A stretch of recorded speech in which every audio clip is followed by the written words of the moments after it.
Welcome back to New Amsterdam Radio, the podcast for thinkers, doers, and creatives. It is I, Flobo Voice, the mayor in the mayor's office, hanging with someone that's doing the thing for his community and more. Dr. Will, I got to ask you a question off the top, man. How you're doing this fine Friday afternoon? I am doing absolutely fabulous. Life couldn't be no better. You know, it could be better. My dad would say if it was any better, it would be unfair, right? Exactly. People be mad at me. Well, I don't want to bury the lead here, but you do a lot. And I was trying hard to really ascertain how to put yourself under a brand. Is that a real crass way of saying it? So the question I have for you is, if you had to describe to someone what exactly is it you do, all those slashes, how'd you go about doing that?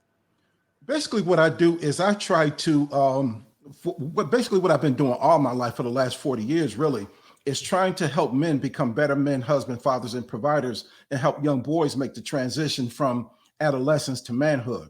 And what I do is I use a lot of different avenues to try to do that. I do public speaking, I write books, I create audio books, I do YouTube videos, I post various things on Facebook. So I use a lot of avenues basically to try to, get guys' attention and get them to realize that there is somebody out here who has the information that they need, especially if they grew up without a father in the home.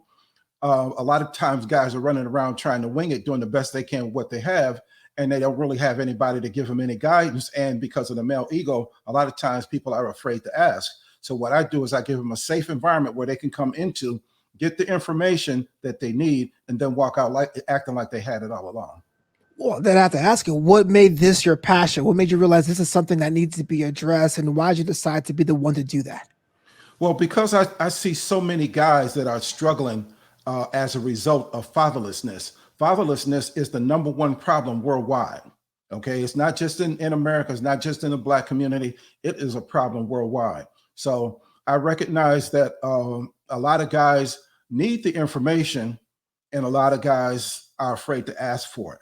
So what I did was essentially give them an avenue to be able to come into a space and get what they need and be able to put it in a format where they can take it and utilize it. No, absolutely. And with your background too, you're a member of the clergy. How has that perspective shaped your teachings? Oh, it shapes it a lot because what people don't really realize is that the Bible is a business book. See, our lives is a business venture. A lot of times people think that we're human beings, but we're really not human beings. We're spiritual beings having a human experience. And so everything in our life has to be, in terms of development, has to be based on a spiritual foundation. So having a PhD in biblical studies gives me the equipment or equips me to be able to utilize the text of the Bible so that people can see that it has a solid foundation and it's not just one man's opinion. It's a solid foundation where they can begin to build a solid foundation for their lives on.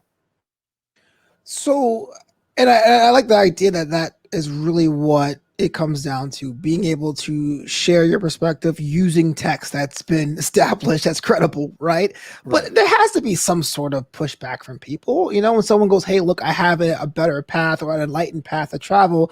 What's been like some of the pushback you hear from people who may not be on that level quite yet? Well, the thing is that even when someone has an enlightened path that they're on, it's still spiritual. Okay, there is 140,000 religions in the world. Wow. All right. Somebody everywhere is practicing some form of religion, even if they think they're not. Okay. Mm-hmm. You hear a lot of people talking about they don't practice religion, they're spiritual. Well, that is a form of a religious practice. Yeah. You see what I mean? So the thing is everybody has to be informed along that path. And you will find that out of those 140 religions worldwide, basically it all comes down to the same story. Everybody essentially has the same story. They just tell it in a different way.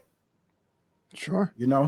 Yeah, you're absolutely right. It is kind of an odd, it's not odd, it's a unique experience, especially when someone says I'm spiritual, which seems a little less descriptive, but it can mean a lot of things with all different people. Exactly. But when it comes down to it, they still need some information that informs their lives to be able to walk on that spiritual path.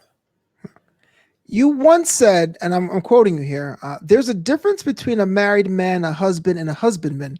Could you elaborate on that? Okay, let's start a little bit before that. There is a difference between um, being a male, okay, an adult male and a man-sized boy. Mm, All right. Um, a lot of times you have grown men who has never actually grown emotionally and spiritually out of adolescence. All right. So they're walking around as basically as a man-sized boy, and they don't realize that they haven't reached the level of maturity that they need in order to be qualified to be married. Okay. yeah. Everybody who is eligible to be married is not qualified to be a husband. All right. And so what happens is a lot of times people who are not qualified to be a husband, they get married and they're not a husband, they're just a married man. Hmm. You follow me? I'm following you. Okay. And so the thing is that it takes some knowledge, it takes some training, it takes some development to go from being a married man to being a husband. Now, people need to know that there is a difference between getting married, becoming married, and being married. Okay. Getting married is a one-day activity. Becoming married is a 3 to 5 year process, depending on the maturity level of the couple. Okay. To get to the point where they can be married, Hmm. which is a state of marriage where the two people actually become one. You see what I'm saying? So when a married man, when a man gets married and he's not qualified to be a husband, he's just a married man. Now he Right. needs to get some training and information to learn how to be a husband. And then once he becomes a husband, now he needs some training in order to be able to become a master husband, which is what a husbandman is. Okay, a husbandman has learned how to master women and master money so that he can develop, so that he can lay down a legacy for 2 or 3 generations of his family. One of the things I realize with people that are at different stages is that sometimes we do have a misassessment of where we are in that scale. Like maybe Right, someone who thinks they're a husband, according to your rubric, is not. How does right. someone determine that? Is like some kind of self test? They have to go check in with someone like yourself. How they can determine what they have and what they need to achieve. Well, essentially, they really do. They have to check in with somebody who has some knowledge and information that is on a higher level than theirs. It first requires to drop in that male ego to say, well, listen, I know that I'm just kind of trying to do the best I can with what I have. Nobody really told me anything. I think I'm doing okay. Let me check with somebody who knows to see how well I'm doing.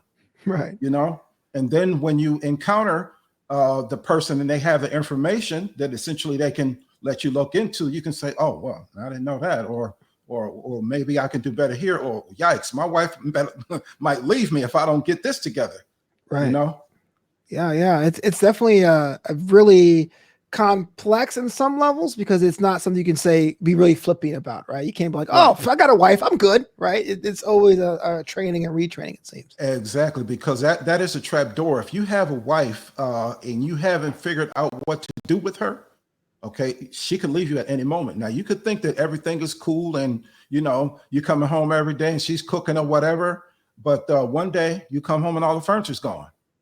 Mm, you know, and because you thought everything was all right, and she didn't want to tell you because your male ego. right. So a lot of those things are discussed and combined with the Kingdom Men's Bible Study Group. Now you got to tell me about this. What was the idea behind it and what you're looking to achieve? The Kingdom Men's Bible Study Group is founded on the idea that Jesus is the King of Kings. Okay. Hmm. But Jesus cannot come back as the King of Kings until every man becomes a king. And Hmm. see, we were all put here to be able to find a woman to marry and have children, and which is essentially developing our own little kingdom. See, every man's home is his castle. Every man's family is his subjects or constituents.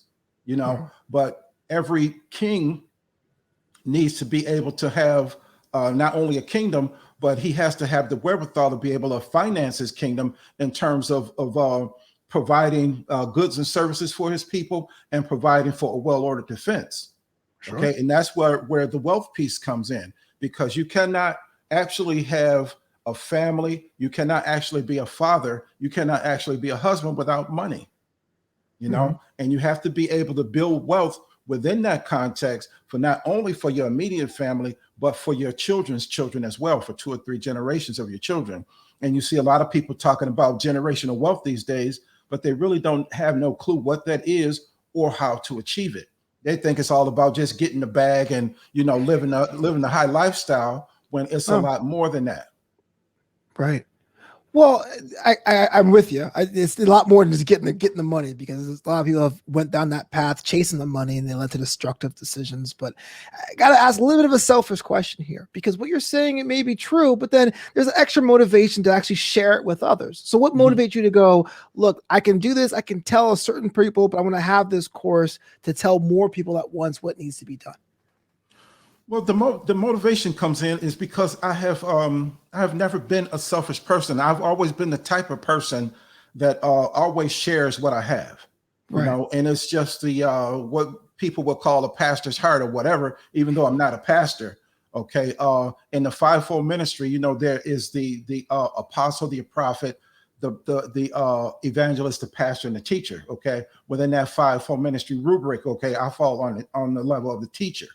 Yeah. Okay, because that's my thing, and so it's just having that heart to teach, and going through the world and seeing men struggling, and seeing men fall victim to divorce and different kinds of abuse that today people call it curving, people call it getting dumped or whatever, but different kind of abuse because they didn't really know what to do in terms of managing a wife, managing a woman. Okay, Mhm. because a woman is a very powerful vehicle who can take you anywhere you want to go as long as you know how to handle her. Right. Now, if you don't know how to handle her, she drive you right off a cliff. You know, I've heard the analogy before. Women don't like cars, but I thought it was kind of a metaphor. You're actually saying handle a woman like a classically saying. Exactly, because everybody needs to be led in some kind of way. Okay, and a woman has to be steered into the direction where you want her to go. Now, in order to steer her in that direction, you have to know where you're trying to go. All Mhm. right. You have to have some vision and direction for your own life in order to be able to select the right woman to be your wife that'll help you get to that destination. You see?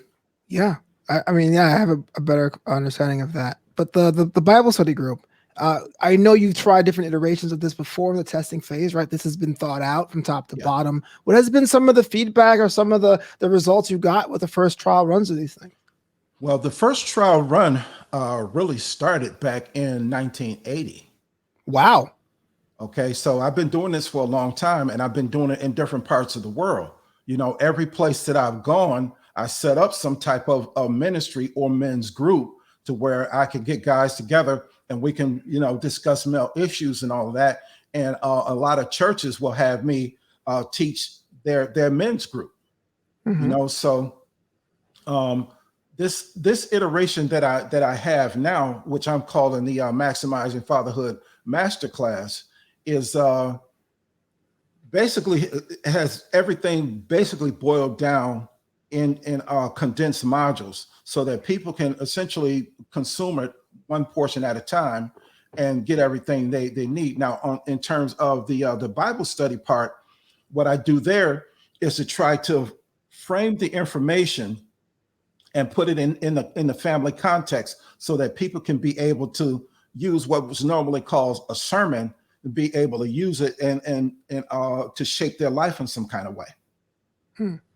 What? Why the hesitation over the word sermon? Is that an archaic term now? We don't say that Yeah, anymore. because I don't really like to put things in religious terms. I am religious allergic, so um, you know I'm more spiritual type myself, but I use the Bible as a foundation because I understand its origin, its power, and its potential to turn men who are lead weights in the world to be worth their weight in gold.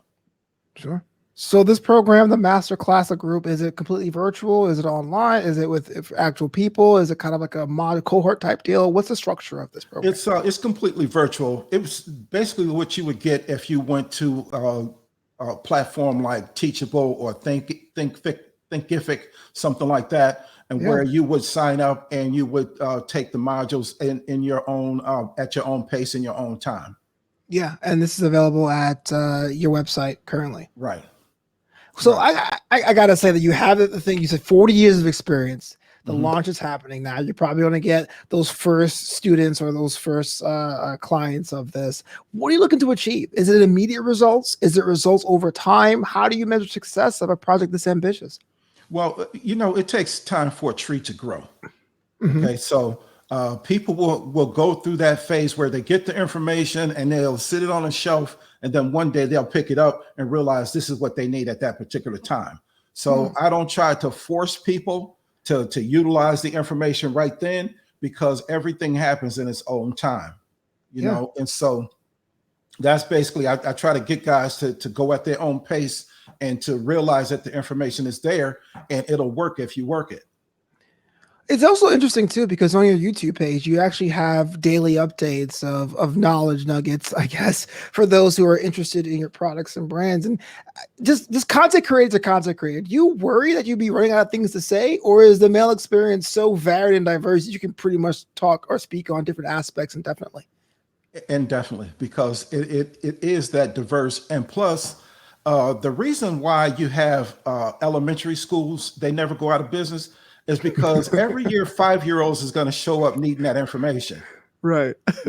So there are always going to be new people coming in, who will look at the older videos and stuff like that. And then there's situations that go on in our life where it brings up other subjects, and then I can essentially tailor information to meet that particular subject matter.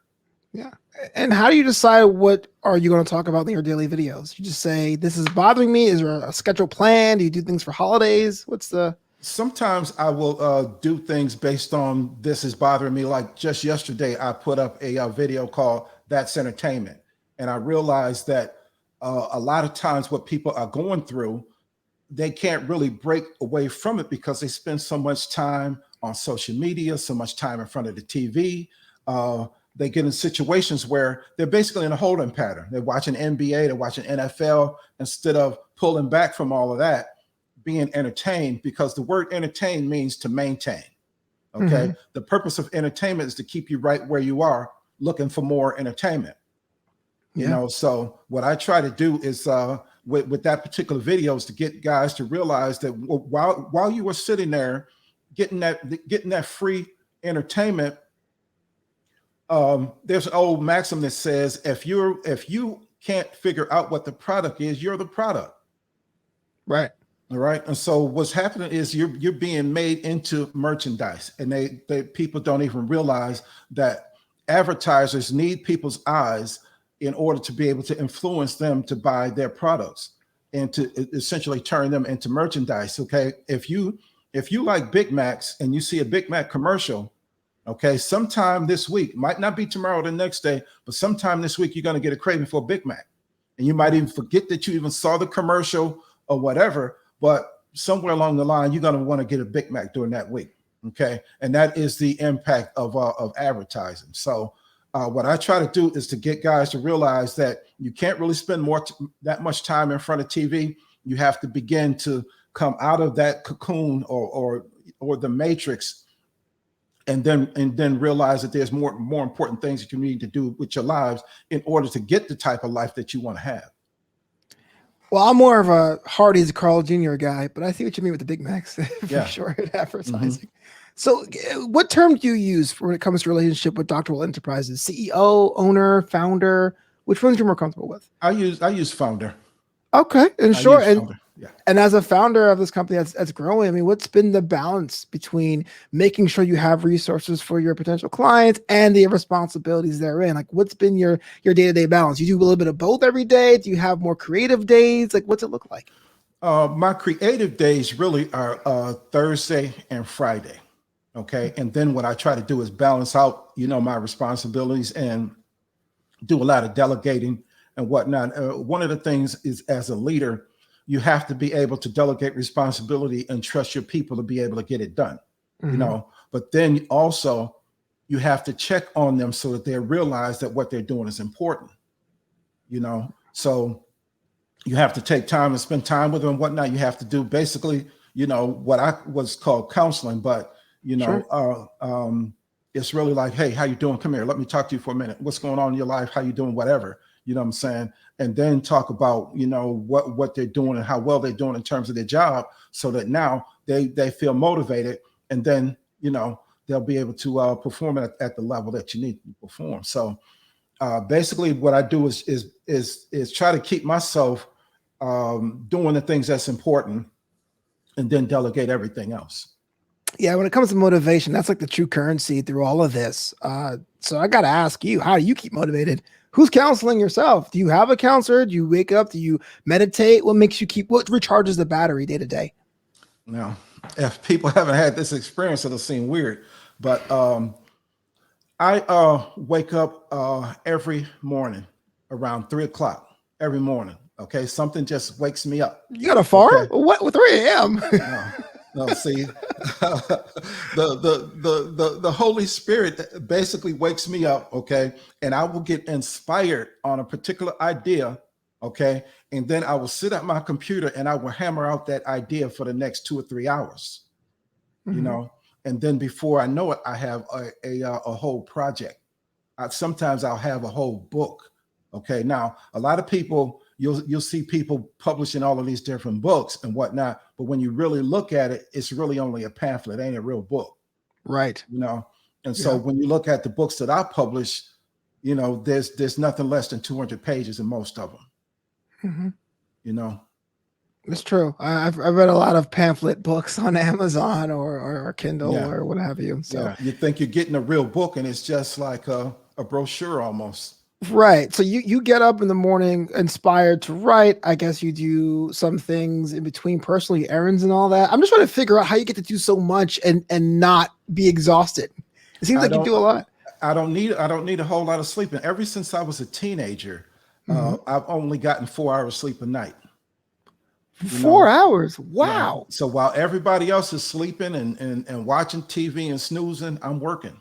You Yeah. know, and it doesn't tax me, like it might do other people, because it's something that I enjoy doing, and then I'm not doing it under my own power. All right. Sure. I'm getting help from the Holy Spirit to do all of this. And sometimes I will write something and I will sit there 3 or 4 hours banging out something, and I have no idea what I wrote until I go back and read it. As if you're listening to Amsterdam Radio, this is what I'm talking about. The power of inspiration and motivation can make you do great things. Dr. Will Enterprises is rocking and rolling. What's on the docket in the future? Are there any future projects you're working on? I do have some future projects. Okay, what I will do is I'll just say it like this. Okay, I have Okay. a group called the All Kings Army, Mhm. and what I'm trying to do is utilize the Bible study to build this army. All right. And it's going to be a group of men who have learned how to be husbands, and some that have learned how to move to the level of husbandmen. And then I want to take that group of guys and I want to utilize them. I have developed a curriculum for boys, okay, between the ages of 11 and 15, in order to teach them how to be husbands at a young age, Mhm. so that when they are ready to get married, they have the knowledge that they need in order to be able to do the job. Because see, a husband is an appointed position. You get Right. appointed to that position by a woman who says, "Okay, I need a husband," And these days, they're really not asking for qualifications. They're just trying to see if they like you. But once they marry you, now they're looking to see if you have the qualifications. Mhm. Okay, because they have certain expectations for the man that they marry. Now, once they give you the job and they see that you can't do the job, they kind of start looking around to see somebody else who might be able to do the job. So this is when you start getting the adultery. You start getting women start getting into what I call crossfading. Where they got one guy, you know, I got you. I got you. you know. Yeah. Well, the King's Army is definitely be something to look forward to. But this Kingdom Men Bible Study Group is available now. It seems available very, very soon on your website. What's the launch plan look like? Let me know that, because I want to be able, if anyone's interested by listening, how they can get engaged with that right now. The actual launch, the first iteration is going to be November 1st. Okay. Okay. And leading up to that, I'm going to be posting some things on Facebook, and in terms of trying to gather my audience. I'm going to start with the local audience first, or gather a local audience first. But what I'm going to be doing is doing the teaching on Zoom, so that anybody from anywhere in the world can tune into it. Okay. All right. Now all they have to do is send me an email to dr.will at dr.willenterprises.com, and I will send them the link every week. They'll automatically get the link once they become a member to the Bible study, and that way they don't have to worry about when it'll air, because you're going to get a notice the night before when it's going to air, and it'll air every Monday morning at 6 a.m. Central Time. That's 7 a.m. Eastern Standard Time. And so people who miss various classes or episodes or whatever will be able to see the episode on Patreon if they missed it. Wow, the resources are there, and there's fail safe, so you can't miss it if you don't want to. Just I have one more question before we get out of here. This has been something on my docket. I wanted to ask you this: what does it mean specifically when you say maximize fatherhood? What does that mean? The day-to-day definition for someone like myself who may not have children. Okay, maximizing fatherhood essentially boils down to being the best man you can be. All right, and it starts with a process of coming to the understanding that everybody needs to continually learn. It's sort of like being a doctor. A doctor has to go for continuing education every year. A lawyer has to go for continuing education every year. Just because he graduated from college or from law school or medical school, and they practice that practice every day, they never stop learning. And so men need to understand that there is a way that once you become a man, there is a way to maximize manhood. Once you become a husband, there's a way to maximize being a husband also.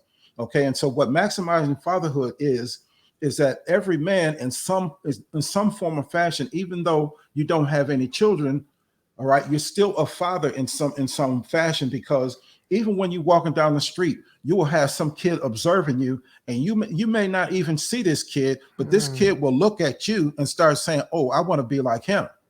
So essentially, okay, you just fathered or mentored a child, and you don't even realize it. So the thing is every man has to become the best man that he can be, and get all the knowledge and information that he needs to be able to walk in the confidence of a grown man, instead of the insecurity of being an adult male, and it takes somebody to teach you that. All right. Iron sharpens iron. No man goes through this life alone. We all need someone to help us get to the next level. Wow, powerful things, Dr. Will. So glad you're on this episode of New Amsterdam Radio. But if someone's listening right now and they want to connect with you or visit your website or contact you in any form or fashion, how do they go about doing that? My website is dr.willenterprises.com. There's several ways that you can get to that website. You can get to it through maximizingfatherhood.com. You can get to it via wealthbuilderseminars.com. So if you want to contact me specifically or directly, you can email me at dr.will@drwillenterprises.com.